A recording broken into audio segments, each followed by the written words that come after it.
सप्रेम जय महाराज और आपको कार्तिक पूर्णिमा की हार्दिक शुभकामनाएं। मेरे भाई सरपंच साहब ने कहा कुलदीप जी ने कि आप ज्यादा भरपूर मार्गदर्शन करेंगे। मैं करूंगा। आपके जैसे ही किसी एसी में बैठने वाले का बेटा नहीं, भैंसी चराने वाले का बेटा हूं। इसलिए मैं दर्द जानता हूं। गोबर भी अपने सर पे फेंका है और खेती बाड़ी भी की है। इसलिए मैं अपने गांव वाले ओबीसी बहुजन भाई क्या लोग उनके साथ बैठने का मेरा सौभाग्य मुझे मिलता है। ये मेरे लिए भाग्य की बात है। आज के इस कार्यक्रम के निमित्त जो हमारे भारत की संस्कृति है, हमारे ग्रामीण क्षेत्र की संस्कृति है, उसको कायम रखने के लिए जो आप लोग सभी समिति के लोगों ने कार्यक्रम रखा है, मैं सभी पदाधिकारी का धन्यवाद देता हूं। इस गांव में ये दूसरा ड्रामा है। इसके एक ड्रामे में मैं और आया था, बोपचे जी उस समय अपने मेकअप में थे। मगर ये अच्छी बात है कि हम अपनी संस्कृति को जिंदा रख रहे हैं और हमारे बुजुर्ग गांव के लोग उसको सहकार और संस्कार दे रहे हैं। इसके लिए मैं सभी का धन्यवाद देता हूं, सभी कलाकारों का धन्यवाद देता हूं। आज जो कार्यक्रम रखा गया डाकू का संग्राम, डाकू का संग्राम, तो डाकू कौन है, संग्राम कौन करेगा, ये आपको पहले मैं पूछना चाहता हूं। खासकर मैं कुलदीप जी से और बोपचे जी से पूछना चाहता हूं कि आज के इस युग में हमारे खासकर गोंदिया में, भारत में, महाराष्ट्र में डाकू को न संग्राम किससे करना है? आप कुलदीप जी, बोपचे जी और मेरे पिता तुल्य बुजुर्ग लोग भी हैं, किससे करना चाहिए, किससे करना चाहिए बताएंगे आप? हाथ खड़े करो, कौन बताएगा? सरपंच जी से भी पूछना चाहता हूं किससे करना चाहिए? मेरे पिता तुल या जितने बैठे हैं सबसे मैं पूछना चाहता हूं किससे करना चाहिए? बताओ किससे करना चाहिए?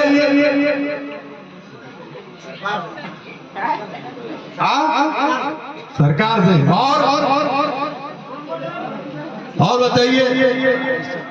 नहीं बताएंगे। एक ने बताया है आदरणीय काका जी ने कि सरकार से करना चाहिए। मैं कहता हूं आपने अपने अंदर से संग्राम करना चाहिए। जब तक हम नहीं जागेंगे, जब तक हम न किसी का नाश करेंगे तो हमारा विकास कैसे होगा? गलत तो नहीं बोल रहा? सही है। अभी हमारे आदरणीय आमदार साहब के प्रतिनिधि मेरे भाई भतीजे रोहित जी आप बैठे थे, उन्होंने बताया कि अपने रोड बनाए, रास्ते बनाए, ये बनाए, वो बनाए, ऐसा किए, वैसा किए। धान खरीदी केंद्र चालू हो गए। जुमलेबाजी यही नहीं चलेगी भाई, ये भी गोदी है। कितने किसान बता सकते हैं कि धान खरीदी केंद्र चालू हो गया? कुलदीप जी, धान खरीदी केंद्र चालू हो गया? देखिए हमारे गांव के बाजू वाला हो गया, बोपचे जी चालू हो गया। अरे सिर्फ सोसाइटी आपकी क्या ऑनलाइन चालू हुई है, आपकी धान खरीदी केंद्र चालू नहीं हुआ है। आपको पैसे नहीं मिले, अगर मिले होते तो आप दीपावली में अपने बेटे बेटी के लड़कियां देखने जाते और अपना मकान बनाने का काम। इसलिए कहता हूं जो बोलो डंके की चोट पे बोलो और सच्चाई बोलो। हुआ क्या? मेरी माता बहनों को आपके पति ने कभी कोई सोना लेके दिया कि धान आप पना लगाने गई थी, आप धान काटने जा रही है, नीला? यही बात है कि हम अपने को आगे नहीं बढ़ाते, दूसरों को पीछे करने, दूसरे हमें अपने पीछा करने का काम करते हैं, उनको ये सरकार करते हैं। हमारे रोड बन गए, रोड रास्ते बन गए, महिला बचत गट के 25 लाख रुपए के घर ऑफिस बन गए। मेरे को बताओ यहाँ एमआरआई में कितने लोग काम करने जाते हैं? कितने लोग जाते हैं? माता बहने आप, कुलदीप जी, यहाँ हजारों लोग जो भी आपके गांव के हिसाब से हमारे जैसे का काम करने जाते हैं, हम लोग 2 रुपए से कमाते हैं। बराबर है। अपने पति के साथ में कंधे से कंधा लगा के काम करने का काम करते हैं। आज हमारा जिसके काम हो गए, महिला बचत करके 25 लाख के बोलते हैं आपने भवन बना के दे रहे। मेरे को बताओ 25 लाख का भवन कौन बनेगा? कुलदीप जी बनाएंगे कि बोपचे जी बनाएंगे कि यहाँ के कौन बनाएंगे? तो पैसे के आपके किसी जेब में जाएंगे क्या? अरे घर में रोटी बनी, पता चला बाजू वाला आया खा के चले गया, तो रोटी का कोई मतलब हुआ? अरे जब तक हमारे लोगों को काम दोगे, हमारे बहुजन समाज के गरीब लोग उनकी धान खरीदी बराबर होगी, तो हमारा परिवार सुखलम साफलम रहेगा, हमारे बच्चे आगे बढ़ेंगे। अरे रोड रास्ते तो कल भी बनते थे, आज भी बनेंगे, क्योंकि ग्राम पंचायत में हम टैक्स बढ़ाते हैं, वो टैक्स ही उसका होता है। आपके यहाँ टैक्स पावती आती है, मैं झूठ बोल रहा हूँ, ग्राम पंचायत के माजी सरपंच और अभी के तत्कालीन सरपंच बता सकते हैं। आपने एक आदि स्कूल बनाया, आपने पीएससी में दवाखाना खोला, आपने वहां डॉक्टर की नियुक्ति की, आपने किसी स्कूल में शिक्षा के लिए टीचर की नियुक्ति की? नहीं की। क्यों? क्योंकि ओबीसी बहुजन का बच्चा पढ़ेगा, लिखेगा, आगे बढ़ेगा। हमारी माताएं बहने बुजुर्ग युवा साथी, भगवान करे किसी को दवाखाने की जरूरत जाने की जरूरत ना पड़े, मगर वहां डॉक्टर उपस्थित करने का काम किया? नहीं किया। क्यों? क्योंकि वहां हमारे गरीब लोग जाएंगे, हमारे किसान के बेटे बेटी जाएंगे। आज गंगाबाई की हालत देख लो, गंगाबाई में हमारी माता बहने की जो डिलीवरी करने के लिए एक भी कोई एसी का बेड नहीं है, ऑक्सीजन बेड नहीं है। हमारी बेटी अगर बच्चे जन्म देने के बाद ईश्वर भगवान करे ना हो, ऐसा कुछ घटना हो जाए, ऐसा कोई आपदा ने आपको स्पीच में उनके प्रतिनिधि ने नहीं बताया। कुलदीप जी, ये आदमी आपकी भी है। पहले शहर में शर्मा जी ये वो सब दिखते थे, आज गोंदिया में या कहीं पे भी पटले जी, तुरकर, गजगिए, बघेले, वैद्य, ऐसे डॉक्टर दिखते हैं। पहले दिखते थे क्या? नहीं दिखते थे। आज ये हमारे ओबीसी बहुजनों की पहचान है कि हमारे बेटा बेटी डॉक्टर बन रहे हैं, मगर स्कूल में पढ़ाई जो प्राइवेट में करने के लिए आज 20,000, 25,000, 50,000 रुपए जो एक जरूरत है, ट्यूशन की बच्चों को कोचिंग की जरूरत है, वो हम अपने बच्चों को दे नहीं सकेंगे, तो हमारे बच्चे आगे चल के, अरे डॉक्टर तो छोड़ो, कोतवाल, पटवारी, नर्सिंग ये नहीं बनेंगे, तो हमारे बच्चे को हम अपना भविष्य नहीं बनाएंगे, तो हमारी जिंदगी किस काम की? गलत तो नहीं बोल रहा।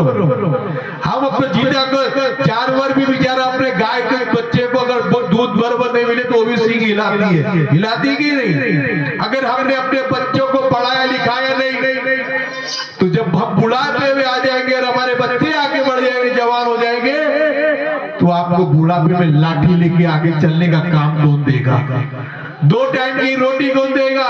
जब अपने बच्चों को आप बोलोगे कि आप मुझे चल बेटा आगे लेके चल, तो आपका बेटा और बेटी बोलेगी कि मुझे जवानी में पढ़ाया नहीं, लिखाया नहीं, नौकरी दिलाई नहीं। अरे वो तो छोड़ो, मेरे धान काटने के लिए मेरी माँ जाती थी परा लगाने, और धान काटने के उसके पैसे जमा करके नहीं दिया, तो मुझे क्या लाठी चलने वाले के लिए बुढ़ापे में रखा?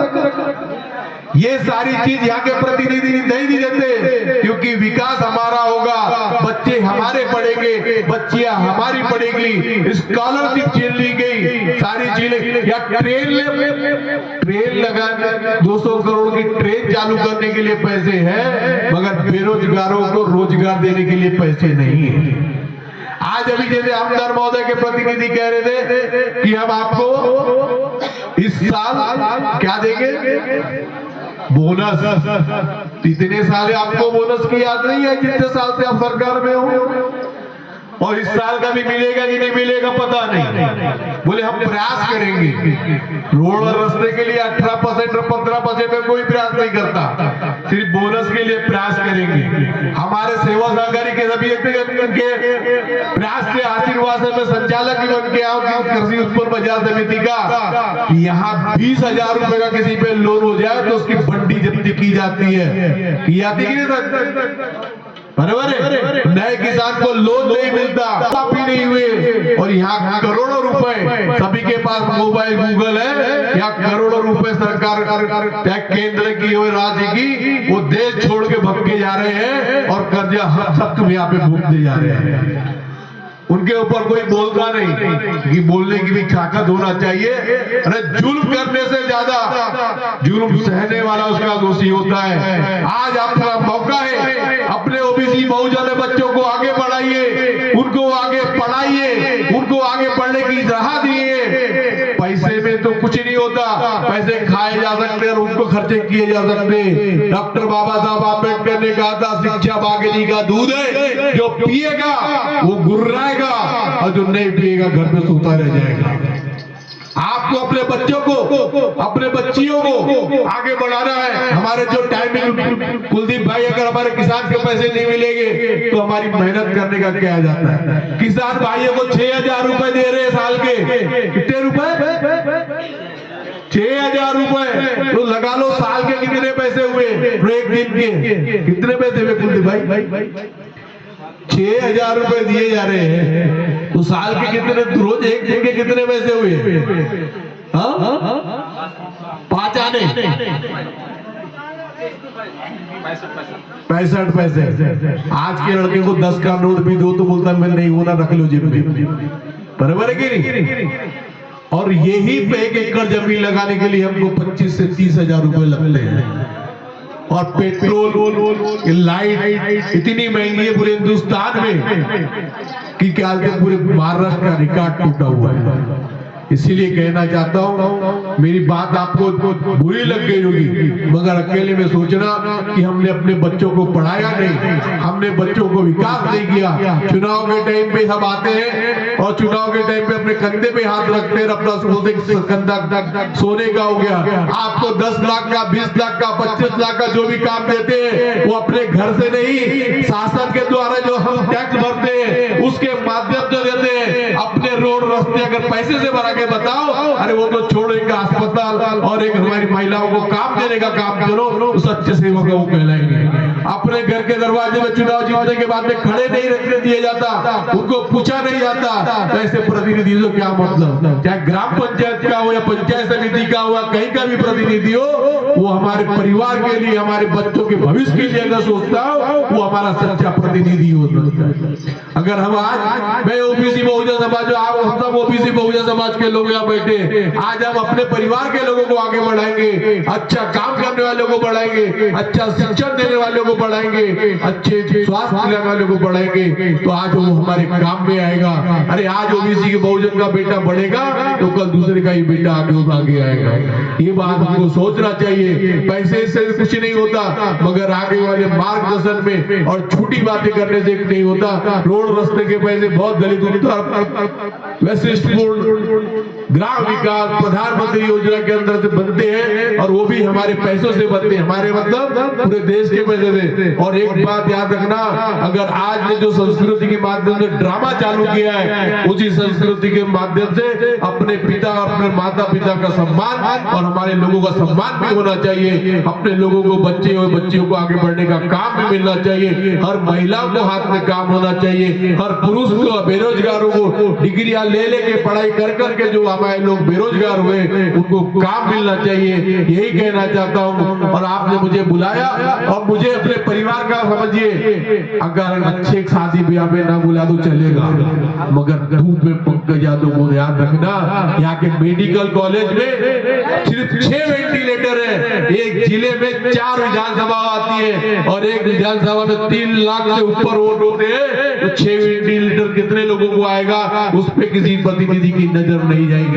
ये सिर्फ शिवसेना उद्धव बाला साहब ठाकरे की शिवसेना की नजर जाएगी। और ये माननीय उद्धव बाला साहब ने बता दिया, जब मुख्यमंत्री थे तो उन्होंने कोरोना काल में अपने घर में रह के हर आदमी को बचाने का काम किया। उसका नाम है उद्धव बाला साहब ठाकरे।